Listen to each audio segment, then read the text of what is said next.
इस दे नाल दो बंदे सी, हारून ते हूर। सारे बोलो हालेलुया। और एक होर बंदा, ओदा नाम है यहोशुआ। उस बंदे दी एक जबरदस्त ड्यूटी है, तू बाहर जाके लड़ना है, तू बाहर जाके की करना है, और असी तेरे लिए की कर रहे हैं। अगर इस चीज को तुसी ध्यान दे नाल पढ़ोगे ना, अगर यहोशू बाहर लड़ रहा है तो यहोशू बाहर लड़ रहा है, पर मूसा, हूर ते हारून ये पहाड़ी ते लड़ रहे हैं। सारे बोलो हालेलुया। वो एक लड़ाई, वो एक प्रार्थना वाली लड़ाई उन्होंने नाल चल रही है, दूसरी लड़ाई यहोशुआ लड़ रहे हैं। मूसा नूं एक बारी मूसा दी जगह ते रहन दो। पहला आपां नाल दे दो बंदियां दी गल करदे हां। सारे बोलो हालेलुया। बाइबल च लिखिया जदों मूसा दे हाथ भारी हो गए ना, और जदों हाथ वो ना ज्यादा टाइम उत्ते रख सकिया, ये दो बंदे नाल आए और उसदे हाथ नूं फड़ के ऊपर कर दिता। उसदे हाथ नूं फड़ के की कर दिता। अज चर्च दे विच परमेश्वर ने तुहानू कोई ना कोई ड्यूटी दिती है।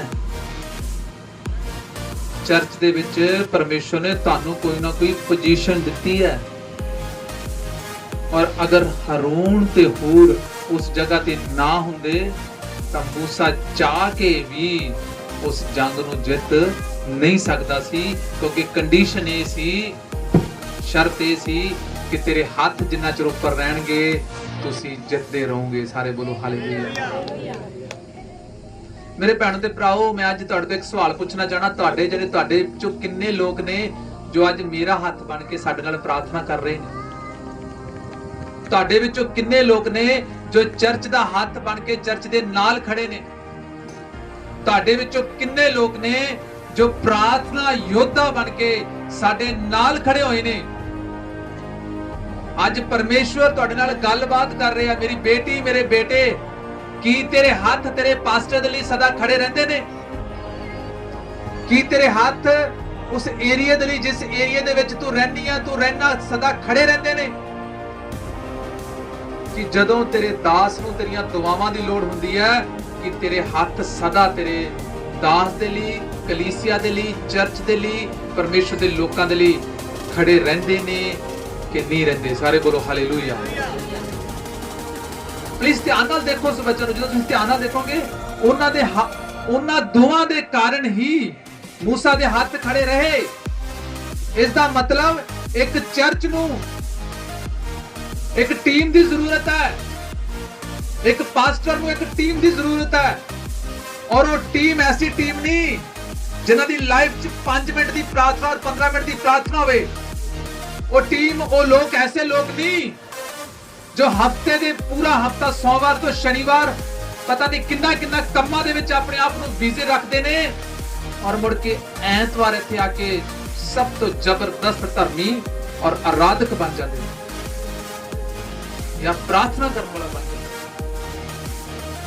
तुसीं अगर वाकई चाहुंदे हो कि तुहाडे दास दे, तुहाडी कलीसिया, तुहाडी चर्च ग्रो करे, वधे, जिते शैतान दे उत्ते, जिवें मूसा अमेलेकियां तो जिते, तां कोशिश करो अपने हत्थां नूं अपने दास दे लई, कलीसिया दे लई, चर्च दे लई ऊपर उठाउणा सीख जाओ। सारे बोलो हालेलुया।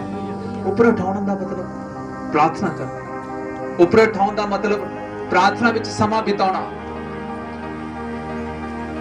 अज क्यों नहीं हाथ ऊपर हो रहे? क्यों नहीं प्रार्थना हो रही साडे तो? बहुत घट लोग ने तुहाडे चों जो शायद रात नूं या सुबह उठ के प्रेयर करदे होणगे। बहुत घट लोग ने जो हफ्ते दे विच शायद कोई फास्टिंग रखते होण। ये चीज़ां साडे तो क्यों नहीं हो रहीआं? तां एक कारण है जिहड़ा मैं तुहानूं दसना चाहांगा। अलग अलग कई कारण है, पर एक जबरदस्त कारण, अगर मेरे ते लाओगे तो शायद मेरा कारण हो सकता है, विश्वासी का तरीका। एक विश्वासी किदों प्रार्थना नहीं कर पाउंदा जदों वो अनआज्ञाकारी दे विच चलदा। एक विश्वासी दी प्रार्थना उदों टुटदी है जदों किस विच चलदा? अनआज्ञाकारी दे विच।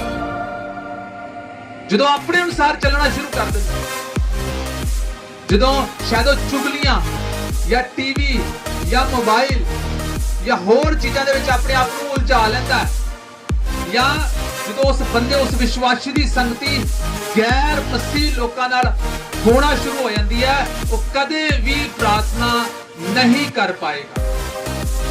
दूसरी चीज, पास्टर, टीम, एल्डर और एवेंजलिज्म, इन्हां दी प्रेयर किदों रुकदी है? तुसीं ये हमेशा याद रखियो, जेड़ा बंदा चर्च से ज्यादा क्लोज होवेगा,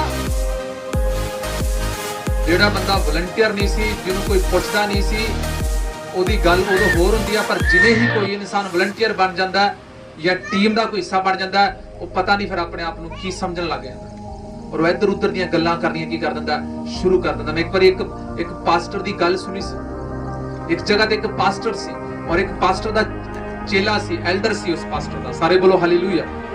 और उस एल्डर ने पास्टर को आके क्या, पास्टर जी मेरे लिए प्रेयर करो, मेरे जीवन च आप बंधन ने, बड़े चिरां तो आप बंधन ने क्यों नहीं खुल रहे? पास्टर ने कहा तू भी फास्टिंग रखी, मैं भी फास्टिंग रखूंगा, तू भी प्रेयर कर, मैं भी तेरे लिए प्रेयर कर रहे हैं। दोवें जने फास्टिंग च चले गए, फास्टिंग च चले गए, नहीं हल होया, फिर कंटिन्यूस फास्टिंग चले गए, नहीं हल होया।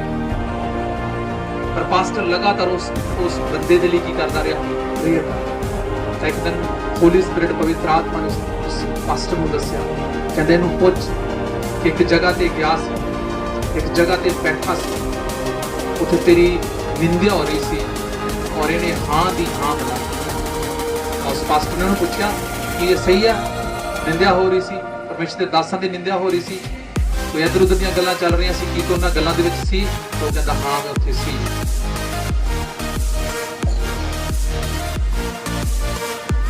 और परमेश्वर कहंदा इसे करके मेरे रस्ते नूं की कीता यार। देखो मैं देखा जो इधरों उधर ते उधरों इधर, कदे ठीक है कितना कितने ब्लेस हो जाओगे, कितना कितने परमेश्वर तुहाडे जीवन च काम कर देगा, पर अगर तुसीं इहो ਜਿਹੇ लोगों के जीवन च देखोगे, तुहाडे जीवन च कदे शांति नहीं होगी, परेशान होंगे। और सब तो जबरदस्त चीज तुसीं उन्हां दे जीवन च देखोगे, चीज देखने होगी उन्हां दे जीवन च प्रेयर नहीं होगी, क्योंकि इहो जिहियां चीज़ां साडी प्रेयर नूं की कर दिंदियां जी, इंग्लिश शब्द है ब्लॉक कर दिंदियां। सारे बोलो हालेलुया। ਜਦੋਂ ਇੱਕ ਪਾਈਪ ਚੋਂ ਪਾਣੀ ਨਿਕਲਦਾ ਹੋਵੇ ਔਰ ਪਾਈਪ ਬਲੌਕ ਹੋ ਜਾਏ ਨਾ, ਤੇ ਫਿਰ ਪਾਣੀ ਇੱਧਰ ਤੋਂ ਉੱਧਰ ਨਹੀਂ ਜਾਂਦਾ। ਔਰ ਪ੍ਰੇਅਰ ਸਾਡਾ ਸੋਰਸ ਹੈ, ਪ੍ਰੇਅਰ ਅੱਗੇ ਵਧਣ ਦੀ ਕੁੰਜੀ ਹੈ। ਔਰ ਜਿਸ ਬੰਦੇ ਦੇ ਜੀਵਨ 'ਚ ਪ੍ਰੇਅਰ ਹੀ ਬਲੌਕ ਹੋ ਗਈ, ਜਿਸ ਬੰਦੇ ਦੇ ਜੀਵਨ 'ਚ ਪ੍ਰੇਅਰ ਕਰਨਾ ਹੀ ਬਲੌਕ ਹੋ ਗਿਆ, ਤਾਂ ਤੁਸੀਂ ਸਮਝ ਲਓ ਜਿਹੜਾ ਉਤਲਾ ਸੋਰਸ ਸੀ ਸਾਡਾ ਸਵਰਗ ਵਾਲਾ, ਉਸ ਬੰਦੇ ਦੇ ਲਈ ਕੀ ਹੋ ਗਿਆ? ਰੁਕ ਗਿਆ। उतला सोर्स की हो गया? रुक गया। फिर जिथे भी जाओगे प्रभावशाली नहीं होंगे। हालेलुया। तो रस्ते बंद रहेंगे और प्रेयर भी करवा रहे हो, प्रेयर कर भी रहे हो, पर फिर भी वो चीज दोबारा नहीं होगी, क्योंकि परमेश्वर ने जो तुहाडे जीवन च नहीं चाहता सी वो गल्लां करके। मैं खुद की गल दसदा, मैं पास्टर कोल जांदा सी, ਜਦੋਂ ਵੀ ਉਹਦੇ ਕੋਲ ਜਾਂਦਾ ਸੀ ਉਸ ਵੇਲੇ ਸੀ ਗੱਲਾਂ ਸੀ, ਪਵਿੱਤਰ ਆਤਮਾ ਸਾਫ਼ ਤੇ ਬੰਦੇ ਨੂੰ ਮਿਲਣਾ ਹੀ ਨਹੀਂ, ਔਰ ਮਿਲਦਾ ਨਹੀਂ, ਮਿਲਣਾ ਬੰਦ ਕਰ ਦਿੱਤਾ। ਹਾਲੇਲੂਇਆ। ਪਲੀਜ਼ ਇਹੋ ਜਿਹੀਆਂ ਗੱਲਾਂ ਤੋਂ ਬਾਹਰ ਆ ਜਾਓ, ਇਹੋ ਜਿਹੀਆਂ ਫਾਲਤੂ ਗੱਲਾਂ ਤੋਂ ਬਾਹਰ ਆ ਜਾਓ। ਇਹ ਚੀਜ਼ਾਂ ਤੁਹਾਡੀ ਪ੍ਰੇਅਰ ਨੂੰ ਕੀ ਕਰਦੀਆਂ? ਰੋਕਦੀਆਂ। ਤਾਂ ਹੀ ਪ੍ਰੇਅਰ ਨਹੀਂ ਹੋ ਰਹੀ, ਤਾਂ ਹੀ ਪ੍ਰੇਅਰ ਨਹੀਂ ਹੁੰਦੀ ਸਾਡੇ ਤੋਂ। पिछले समय शायद पिछले हफ्ते में तुम एक रिकॉर्डिंग सुनाई थी, सचमुच जो रिकॉर्डिंग जो मैं सुनी, बहुत खुश उस रिकॉर्डिंग को सुन। हालेलुया। प्लीज जो काम तुहानूं दिता गया उस काम ते ध्यान दिओ। हरून अते हूर मूसा दे नाल पहाड़ी ते सी, ना कि योशुआ दे नाल लड़के दे सी। और नहीं चलो मूसा कल्ले ही प्रेयर कर लूगा, चलो आ यहोशा सी तेरे नाल आउणे आ, आपां लड़दे आ। हरून ने नहीं आखिया मैं ज्यादा ताकतवर आ, मैनूं तलवार ज्यादा चलाउणी आउंदी आ, ते एक बारी यहोशा तूं पहला एक बारी मैनूं वेखण ते मैं वेखी नहीं। जिहड़ा जिहदा काम सी ओ कर रिहा। सारे लोग और उस काम च की है? वफादार।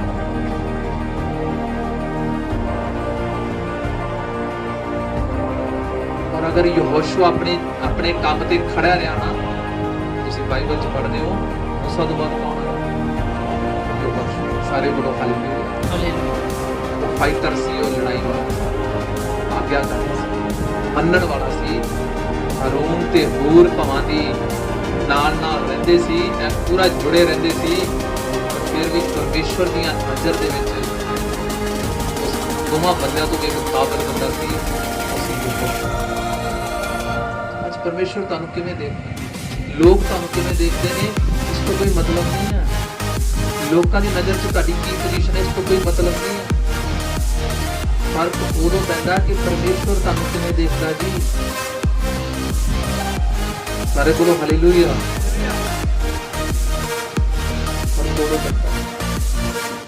शायद मेरी नज़र च तुसी आ बहुत वधिया, वो बहुत वधिया, शायद परमेश्वर की नज़र च जिन्हें मैं कहना ना आ बहुत वधिया, वो बहुत वधिया, पर परमेश्वर की नज़र च शायद वो बहुत वधिया है जो आप कदे नोट भी नहीं करते।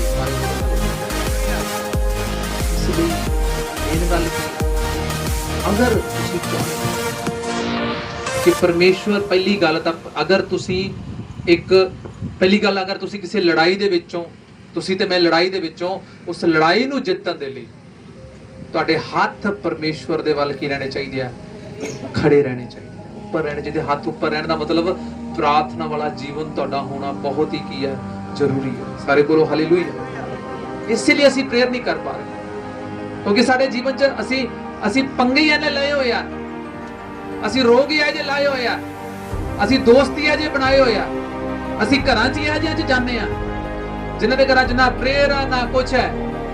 असीं अपना शेड्यूल ही ऐसा बिजी करता कि साडे तो प्रेयर होवे ना, साडी रहनी सहनी इहो ਜਿਹੇ लोकां नाल हो गई जिन्हां दे कोले परमेश्वर दी एक भी गल नहीं हुंदी, जो तुहाडे विश्वास नूं सिर्फ घटाउण और सिर्फ घटाउण दी कोशिश। ਤੁਹਾਨੂੰ ਪਤਾ ਇੱਕ ਵਿਸ਼ਵਾਸੀ ਵੀ ਇਹੋ ਜਿਹੀ ਨੈਗੇਟਿਵ ਗੱਲਾਂ ਕਰਦਾ ਜਿਹੜੀ ਤੁਸੀਂ ਕਦੇ ਸੁਣ ਨਹੀਂ ਸਕਦੇ। ਮੈਂ ਪਿਛਲੇ ਦਿਨਾਂ ਦੇ ਵਿੱਚ ਅਸੀਂ ਇੱਕ ਕਿਸੇ ਬ੍ਰਦਰ ਕੋਲੇ ਗਏ, ਉਹਨਾਂ ਨੂੰ ਪ੍ਰਚਾਰ ਕੀਤਾ 6 ਮਹੀਨਿਆਂ ਤੋਂ ਲਗਾਤਾਰ। ਮੈਂ ਚਾਹੁੰਦਾ ਸੀ ਕਿ ਮੈਂ ਉਹਨੂੰ ਪ੍ਰਚਾਰ ਕਰਾਂ, 6 ਮਹੀਨੇ ਤੋਂ ਲਗਾਤਾਰ ਮੈਂ ਹੌਲੀ ਹੌਲੀ ਵਿਜ਼ਿਟ ਕਰ ਰਿਹਾ ਸੀ ਔਰ ਮੈਂ ਉਹਦੇ ਲਈ ਪ੍ਰੇਅਰ ਕਰ ਰਿਹਾ ਸੀ। ਔਰ ਪ੍ਰਭੂ ਦਾ ਧੰਨਵਾਦ ਆ, ਮੈਨੂੰ ਪਰਮੇਸ਼ਰ ਨੇ ਮੌਕਾ ਦਿੱਤਾ ਕਿ ਮੈਂ ਉਸ ਬ੍ਰਦਰ ਨਾਲ ਗੱਲ ਕਰ ਪਾਇਆ ਔਰ ਗੱਲ ਵੀ ਕੀਤੀ, ਬਾਈਬਲ ਵੀ ਦਿੱਤੀ। ਔਰ ਜਦੋਂ ਅਸੀਂ ਗੱਲ ਕਰਕੇ ਆ ਰਹੇ ਸੀ, ਜਿਹੜਾ ਮੇਰੇ ਨਾਲ ਦਾ ਬ੍ਰਦਰ ਸੀ, ਪਤਾ ਕੀ ਕਹਿੰਦਾ ਬਾਜੀ ਤੁਹਾਨੂੰ ਕੀ ਲੱਗਦਾ ਕਿ ਇਹ ਬੰਦਾ ਮੰਨ ਜੂ? ਬੜੇ ਤਕੜੇ ਗਾੜ ਹੁੰਦੇ ਆ ਇਹ ਬੰਦੇ। ਮੈਂ ਜੀ ਮੇਰੇ ਪਰਮੇਸ਼ਵਰ ਦੇ ਵਿੱਚ ਸਭ ਕੁਝ ਪੋਸੀਬਲ ਹੈ। ਸਾਰੇ ਬੋਲੋ ਹਾਲੇਲੂਇਆ। ਕਹਿੰਦਾ ਨਹੀਂ ਮੈਂ ਦੇਖਿਆ ਕਿ ਸ਼ਾਇਦ ਇਹ ਜੇ ਬੰਦੇ ਨਾ ਬਦਲਦੇ ਨਹੀਂ। ਮੈਂ ਜੀ ਮੇਰੇ ਲਈ ਵੀ ਜੇ ਅਗਰ ਕੋਈ ਸੋਚ ਲੈਂਦਾ ਇਹ ਨਹੀਂ ਬਦਲਦਾ ਤੇ ਮੈਂ ਵੀ ਨਹੀਂ ਬਦਲਣਾ ਸੀ। ਕਹਿੰਦਾ ਉਹ ਤਾਂ ਤੁਹਾਡੀ ਗੱਲ ਸਹੀ ਹੈ, ਪਰ ਉਹ ਬੰਦਾ ਮੰਨਣ ਨੂੰ ਤਿਆਰ ਹੀ ਨਹੀਂ ਸੀ ਔਰ ਉਹ ਵਿਸ਼ਵਾਸੀ ਹੈ। ਸਾਰੇ ਬੋਲੋ ਹਾਲੇਲੂਇਆ। ਸਾਡਾ ਵਿਸ਼ਵਾਸ ਕਈ ਵਾਰ ਏਡਾ ਜ਼ਬਰਦਸਤ ਵਿਸ਼ਵਾਸ ਹੁੰਦਾ ਹੈ परमेश्वर ते घट और शैतान दियां ताकतां ते ज्यादा, परमेश्वर दी पावर ते घट और शैतान दियां पावरां ते ज्यादा। और क्यों इहो ਜਿਹੇ ਬੰਦਿਆਂ ਨੂੰ ਲੱਗਦਾ है? क्योंकि उन्हां नूं परमेश्वर दे लहू दी